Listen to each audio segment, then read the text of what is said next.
Right, onwards to the next video, and today I'm going to talk about differentiation.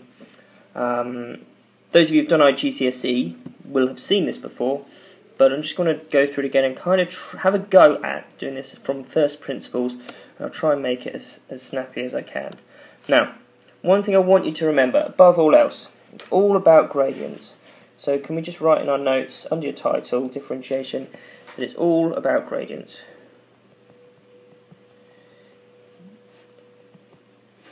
Okay, so that's something that we're going to remember throughout as we go. Okay, let's just deal first of all with straight line graphs. That's what we've dealt with before, and we know all about finding the gradient of a straight line graph. So let's just have a quick look at one. And the one I want to look at is going to be y equals, let's do 3x plus 2. Just random. Let's have a look at y equals 3x plus 2. That x is not good, but never mind. Let's just get this graph and see what it looks like. Okay, so if I import my picture, okay, so let's go over here and have a quick look. This is what it looks like, y equals 3x plus 2. And nice bit of revision, I suppose, if we were just looking at this graph, looking at some coordinate points, to find out the gradient, we'd obviously do the change in the y coordinate divided by the change in x, or the difference in y over the difference in x. So if I just select a couple of coordinates, let's go for... So these axes aren't the best, but actually at this point here we've got the point -1, -1. So let's just write this down here. We've got -1, -1. And then if I look at another point, we could look at 0, 2, or we could look at 1, 5. I might go for 1, 5 and 1, 5. We've seen already how we would calculate the gradient of these points, and it was the difference in the y coordinates divided by the difference in the x coordinates, and that's notation that we're going to continue to use. What I mean by the difference in y is I'm going to select this one, the y coordinate, and subtract this one. So that's going to form the numerator of this fraction. So that's going to be 5 minus 1, and that's divided by the difference in the x. Now I need to be consistent, because I went from this coordinate first here, I need to use this one here for my difference in x. So it's now going to be 1 minus 1, which comes out with, hopefully you can see already where we're going with this, 6 over 2, and obviously you knew the gradient was 3, and 6 divided by 2 does equal 3. So that gives us our gradient here, which ties in with our y equals mx plus c that we're used to seeing. Okay, so that's how it would work on a straight line graph. What we need to do now is consider a curve.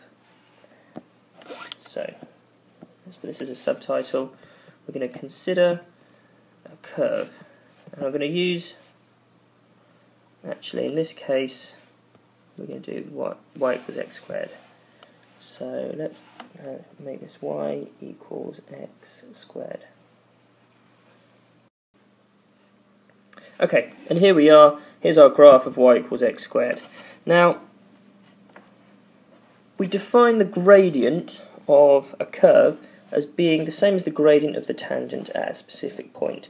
So if I was just to select a single point, maybe on the bottom of the graph here, if I can just make that the tangent, the gradient there of this point, I've just drawn it on, would be the same as that gradient of that tangent.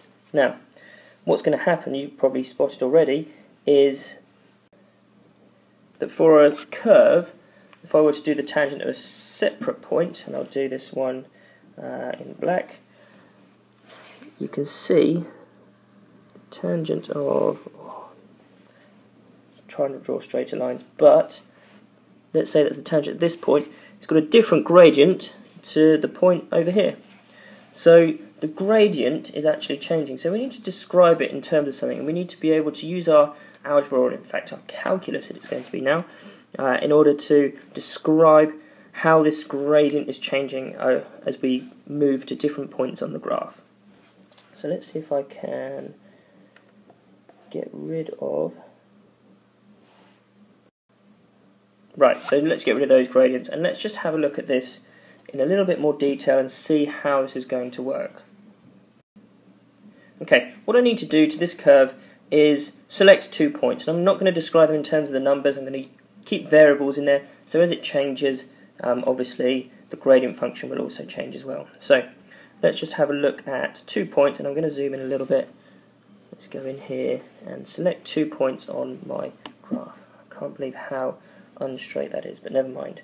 So, okay, I'm going to select a point which is going to be here, and a second point which is going to be up the curve, and that's going to be up here. And let's try and make them slightly larger. Let's try and enlarge them a bit so we can see what we're dealing with. And there they are. Those are my 2 points that I've selected. So I'm going to use, as I say, these 2 points. Now, as I say, I can't use specific points. I need to keep it general so that I can use the idea of moving it around. So this point P, I'm going to call it, is going to have the coordinates that I'm going to call X and Y. Okay, now, what we need to deal with now is the idea of this second point, which we're going to call Q. So if I call this Q, what we're dealing with essentially is we're going to find the gradient of this chord here between the two. And so it's going to be a positive gradient, and in order to do that, we need to think about this kind of triangle thing that we've got going on here, which will tell us what the change in the x coordinate is and the change in the y coordinate. Obviously it's going to create a nice right angle triangle there. So again, I'm going to use variables to describe this. So what we're going to do is we're going to call this distance on the bottom of the triangle, and let's get a different colour, change in x. And I'm going to just use a little triangle to denote that. That's quite neat for me, considering it's so small. So that's the change in x, and that's going to be this distance from this point here to the end of the triangle. I'm also going to describe this distance as being the change in y, and obviously again I'm going to use a little triangle. That's going to be the change in y. So my coordinate at Q is going to become, well, the x coordinate is this point x, whatever it is, plus this here, this change in x. So I'm going to call that Q, x plus this little change in x. And the y coordinate is obviously going to be then y, a bit more space, plus the change in y, which looks quite complicated at the moment, but I've not really done anything. I'm just saying I'm ultimately interested in this gradient, and so I need to think about this, and I'm just keeping them as variables. So I'm describing this coordinate as x plus whatever it's gone up in, and y plus whatever it's gone up in. Okay, now's where we need to think about what graph we're actually using, and I'm going to just write this out in full so that we don't have any confusion between it. Let's go for another different colour, and let's just say here, to remind ourselves, here we are using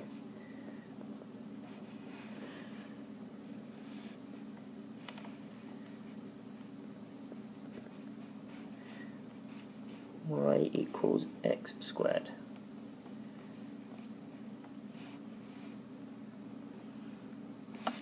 Okay, so that's kind of a reminder for us. We need to remember that we're using y equals x squared. So I'm going to use this equation, this y equals x squared, to try and describe what y plus the change in y is, what this coordinate here is. Let's just think about this. Y plus the change in y is equal to, well, it's going to have to be equal to x plus the change in x squared. All I've done is I'm thinking about these coordinates up here and how they have to be described. Obviously the change in x is squared to give us this change in y, which makes sense. They're not equal to one another. We could probably see that initially when we look at this change in x and this change in y. here. This is larger than this, and so x plus the change in y is going to be equal to x plus the change in x squared. And that's just how these two kind of relate to one another. Obviously the change in x is not going to be the same as the change in y, so here's how it's described. Right, now we've set up an equation. We can start to play with this and see what's going to happen when we expand out our brackets. So, first move, get rid of that bracket. Y plus that change in y is equal to, let's think, x squared, plus it's going to be 2x times the change in x plus that change in x squared. Not done anything fancy here. Symbols are slightly different to what we're used to seeing, but I've just expanded this bracket as you usually would. I do it with the smiley face. Don't need to write it out twice this time. I think I can do this in my head. It's going to be 2 lots of this times this. It's going to be this multiplied by itself and this multiplied by itself. Okay, next line, as I say, it's looking a little bit complicated, but it's okay, because we can start to simplify this. And the first thing I'm going to use is, again, this original equation. We know that y equals x squared. So, I could just cancel them. Let's substitute it in, if you like, first, so you can see what's happening. Y plus the change in y equals, we know y equals x squared. So instead of x squared, I'm going to write y plus the rest of this equation. 2x, change in x, plus change in x squared. And you can see now what I'm going to do. I'm going to cancel these. So, what have I got? I've got the change in y equals 2x, the change in x, plus the change in x all squared. Now, what I need to do is I'm going to choose to divide by the change in x. And that's the reason for doing that, and that's on both sides of the equation. The reason for doing that goes all the way back to what we were starting with, where we started out and what we were trying to achieve. We're trying to find the gradient. We want the change in y divided by the change in x. What I've got at the moment is, on this left-hand side of this equation, it's just a change in y. So I'm interested in getting that being divided by the change in x, so that it is the differential is finding the gradient. So let's communicate what I'm doing to both sides of my equation. I'm going to divide by change in x, and I'll do the same here. Divide everything over here by the change in x. So my next line will look like this. And what have we got? Change in y over change in x equals 2x, change in x, plus the change in x all squared all over change in x, which is quite nice. Hopefully you're seeing that this is going to tidy up even more now. This is going to cancel with this term, this part of this term, and one of the two in the other term, so I'll just cross off that squared. So what have I got? I've got a little nice and tidy now change in y over the change in x equals 2x plus this change in x. Okay, now we need to do something pretty cool. We need to kind of tidy this up, and we need to do this in relation to what we're dealing with here. What we've said is the gradient of this function between these 2 points that I've highlighted, the P and Q, is going to be 2x plus whatever the change in x is. Okay, what I need to do is show that, change it in terms of variables, and this is kind of the point of putting so many variables there to start with. If we think about these 2 points that I've selected, P and Q, if I were to take them further apart and move maybe this Q away from P, it's going to get further and further, the gradient's going to get less and less accurate further away from the graph. As it comes closer, it's going to come closer and closer to what the gradient is at the tangent at P, all the way up to when this change of x tends to 0. So when that distance becomes 0, I actually have the gradient at the tangent. Now that's the limit that I'm going to use now. I'm going to say we're going to let x tend to 0. Sorry, let the change in x, not x doesn't tend to 0. We're interested in that change in x tending towards 0. Now this is quite a mathematical leap, or it was in the times of Isaac Newton and Leibniz. In being able to make something tend towards 0, we can see how this formula that we've effectively got for the gradient acts as we reduce the size of the gap between them, so that chord becomes, as I said, closer and closer, and will eventually become the tangent when it becomes 0. Well, let's have a look at the equation we've got. As the change in x tends to 0, the equation is equal to 2x. Oops. Grand finale, the final bit that I wanted to look really good, and it's a scruffy. So it equals 2 times x. And that is the gradient of the function y equals x squared. And instead of little triangles, we say dy over dx. So it goes from y to becoming dy over dx. What does that mean? Change in function. The gradient function is 2x. Let's look at this back in terms of the graph. And so if dy dx equals 2x, at this point P, what then is the gradient at that point P? And I'm going to remove all this stuff that's getting in the way. Can I get rid of it all? Get rid of that. And I don't want to get rid of all that. Okay, I've got this point then, P. Quite a scruffy point, but it's there. Okay, now if I'm interested in the gradient of that point, we said initially, straight away, that it's the tangent there. Oh, quite a good tangent. So what is the tangent there? We've said that if y equals x squared, the differential function dy by dx equals 2x. Okay, what we're doing is we're looking at the point here, and I'm going to say at this point P, I reckon the x coordinate there is probably 0.8. So we can say at 0.8 the gradient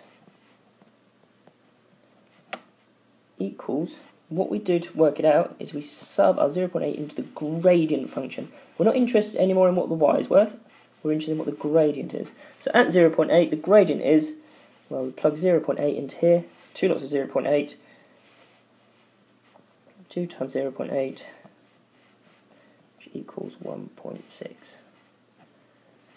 Okay, and that's the process that we're going to go through, or you can go through a number of times with all sorts of different functions to work out how you get from this original function through to the gradient function. And it's quite a complicated and convoluted process. What we need really is to find a quick way of getting from this original equation to its differentiated state. Now, you're never going to be asked to derive this. You're not going to be asked in your exam to go through this process and draw on a graph and work out the gradient between points and have your limits as x tends to 0.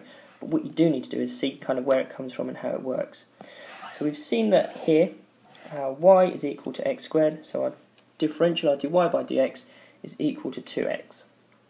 Now there is a rule of getting there much quicker, and that's what I'm going to show you now, and that's something that you will have to use, and it's a tool that you're going to use throughout your mathematics studies through sixth form and beyond. So let's just have a quick look at what that is. So let's move down slightly, and can you have an overview of what we've done? Yeah, about the same size. So let's have something slightly different. What do I fancy? Probably red colour, and we're going to have an in general.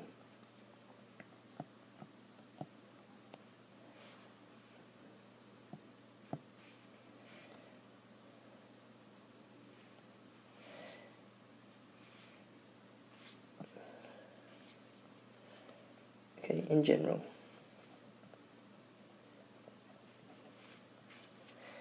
Okay, if you've got a function of x, so if y equals x something to the power of n, then the differential, to find dy dx, what you do is you bring your n down in front to make it the coefficient. So whatever this number is will now move down in front of the x. So it will become n x, and also the second thing that happens is whatever value that is, oops, that's supposed to be my pointer, let's try and tidy up, whatever value that n takes is going to subtract 1 to the power, so it becomes to the power of n minus 1.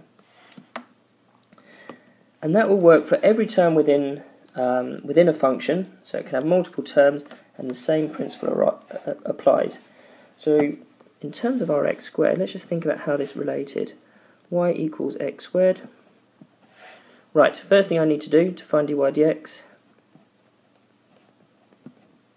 is I need to bring obviously the 2 down in front, so it becomes 2x to the power of, well, 2 minus 1 is to the power of 1, and x to the power of 1, we tend not to write that power of 1, so I'm just going to rub it out, and it does work. That's what we found out when we derived it, and it's obviously going to be much quicker than deriving it every time. So this is what we need to be able to apply and use. One further case is we need to show different notation, and it's doing exactly the same thing, but it just confuses matter a little bit more, just to keep you on your toes a bit, I suppose. So you can just say second notation, and I'm going to write out the same thing. And this is to do with our functions, really. If you've got a function of x, and that equals x to the n, then the differential, and if we're using this notation, differential is denoted as an f dash x. So that's how we differentiate and show that it's a differential. Then, obviously, we've already said the n comes in front, and then the power drops 1. So let's just do a quick example of some sort of function, and we can use this with negatives, we can use it with anything at all, and I'll show you what I mean. So let's just find quickly, and I'm going to try and finish this before 25 minutes is up, y equals, I don't know, 3x cubed minus 2x plus 4x to the minus 2. And let's differentiate this and follow our rule. So dy dx. First term, we've got 3x cubed. The first thing that happens is this 3 jumps down in front. So it multiplies with the 3 that's already there. So it's going to become 9. And then obviously the power, as we said, drops 1, so it goes 3 minus 1, it becomes 2. Okay. Think about what power we've got here, because we need to bring it in front. Well, actually, when there's not a thing, it's a 1, so it's 1 times minus 2, still minus 2. But then the power, as we said, drops 1. So, when it drops 1 here, it goes from the 1 that again we can't see to 0, and anything to the power of 0 is 1, so it multiplies by 1, it just becomes minus 2. So that's quite a nice case to see, that when you've got, oops, didn't mean to move that around, when you've got a term with just multiplied by x, it becomes just the coefficient. And let's just deal with a negative real quickly then. Again, same idea, this minus 2 jumps in front and multiplies with the coefficient that's already there, so minus 2 times 4, oh, it's going to become minus 8, and actually just because I can, I'm going to tidy this up without writing it out. And let's get rid of that. Minus 8 x, and my power drops 1, minus 2 minus another 1 is minus 3, and that's our answer. And now you've got all the tools you need to differentiate any function with multiple terms, with negative indices, etc, etc. And I've gone over 25 minutes by 10 seconds, so I better call it a day there. And that is the notes you need ready for next lesson.